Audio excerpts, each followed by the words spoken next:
अस्सलामु अलैकुम। अल्लाह सुब्हानहू व तआला हमें साफ साफ कहते हैं वमा खलक़तल जिन्ना वल इंसा इल्ला लियअबुदून, और मैंने जिन और इंसान को इसीलिए पैदा किया कि मेरी इबादत करें। मा उरीदु मिनकुम मिर रिज़्क़ वमा उरीदु अय्युतिमून, मैं उनसे तालिबे रिज़्क़ नहीं और ना ये चाहता हूँ कि मुझे खाना खिलाए।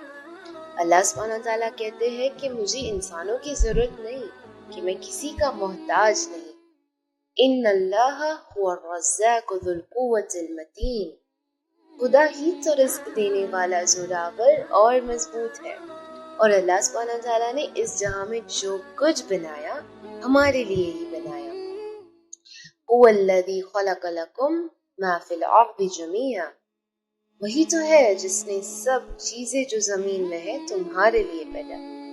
इस आयत से उलमाओं ने ये नतीजा निकाला कि दुनिया में हर चीज हलाल है जिसका आप इस्तेमाल कर सकते हैं, जब तक कोई सबूत ना हो कि वो हराम है। ऐसा इसीलिए है क्योंकि अल्लाह सुब्हानहू व तआला ने इंसान के लिए ही तो सब कुछ बनाया है, हमारे लिए। इसका मतलब ये है कि अल्लाह सुब्हानहू व तआला ने हमारे लिए आसानी की है। और आसानी क्यों है?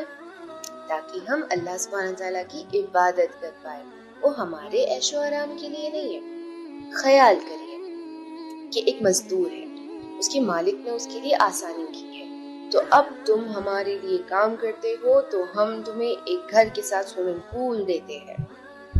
तो आपके पास एक घर है, एक स्विमिंग पूल है, एक नौकर भी है और घर के पीछे मछली का तालाब भी है। माशाअल्लाह।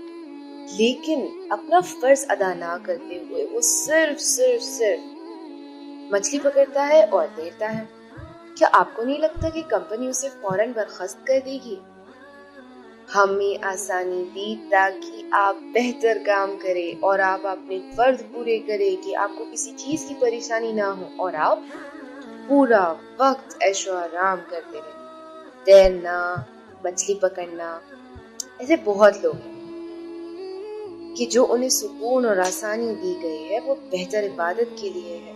लेकिन फिर भी कई लोग हैं जो अब भी इस मकसद से बेखबर है।